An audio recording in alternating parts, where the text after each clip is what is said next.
Top quality और consistent performance के लिए सिर्फ सिल्वर पंप नाम याद रखना। पोलैंड में नॉर्वे तैनात करेगा F-35 जेट। पोलैंड में होगी ये तैनाती। यूक्रेन की सहायता के लिए पोलैंड में तैनात होगा F-35। पोलैंड के रेजो यासेनका हवाई अड्डे की सुरक्षा के लिए ये तैनाती की जाएगी।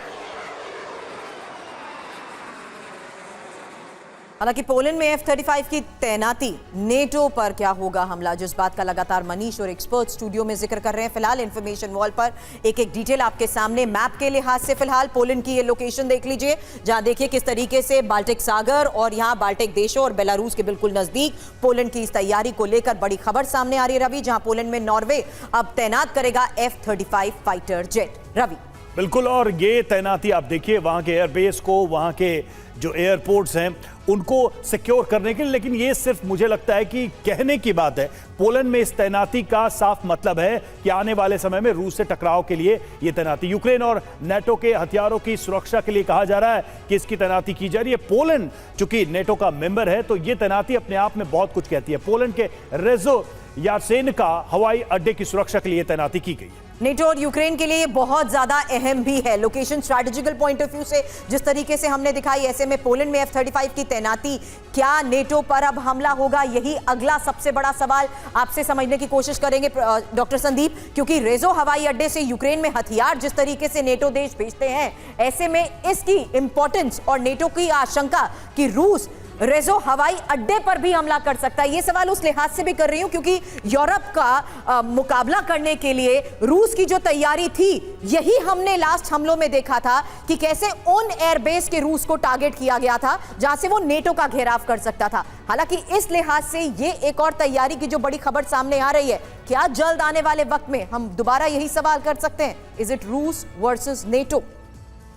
देखिए सुरभि जी, मैं ये तो नहीं मानता कि डायरेक्टली रूस पोलैंड पर अटैक करेगा, क्योंकि डायरेक्टली अटैक आप 3 सालों से देख लीजिए, कई बार ऐसे मौके आए कि ये लग रहा था कि एस्टोनिया, लिथुआनिया जो बॉर्डर स्टेट है यहाँ पर अटैक करने वाला, लेकिन रूस ऐसा नहीं करेगा। मुझे जो लगता है कि हाँ, अपनी जो तैयारी है, जो डिटरेंस है, जो पोस्चरिंग है, वो जरूर है, क्योंकि पोलैंड एक ऐसा कंट्री रहा है कि यूक्रेन के मामले बहुत ही खुल करके, मुखर होकर के सामने आया और यूक्रेन की सॉवरेंटी की वकालत की। तो कहीं ना कहीं इस तरीके से जब जो साजिश, सैनिक साजिश सामान है, उसकी जब पोस्चरिंग की जाती है, उस पर इंस्टॉलेशन किया जाता है, तो ये ऐसे आशंका होती है कि क्या रूस अटैक कर देगा।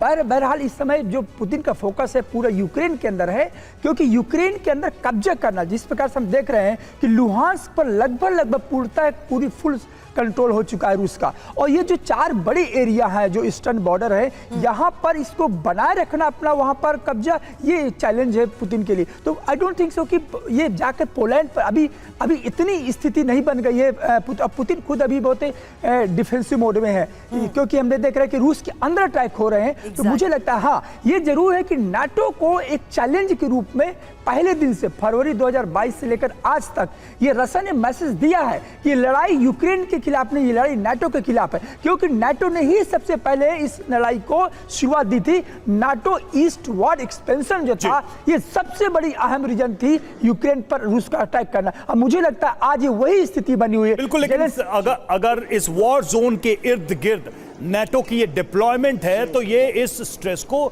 बढ़ाएगा ही, ये साफ दिखाई दे रहा है। जो पोस्चरिंग है वो इस पूरे तनाव को बढ़ाने वाला ही है।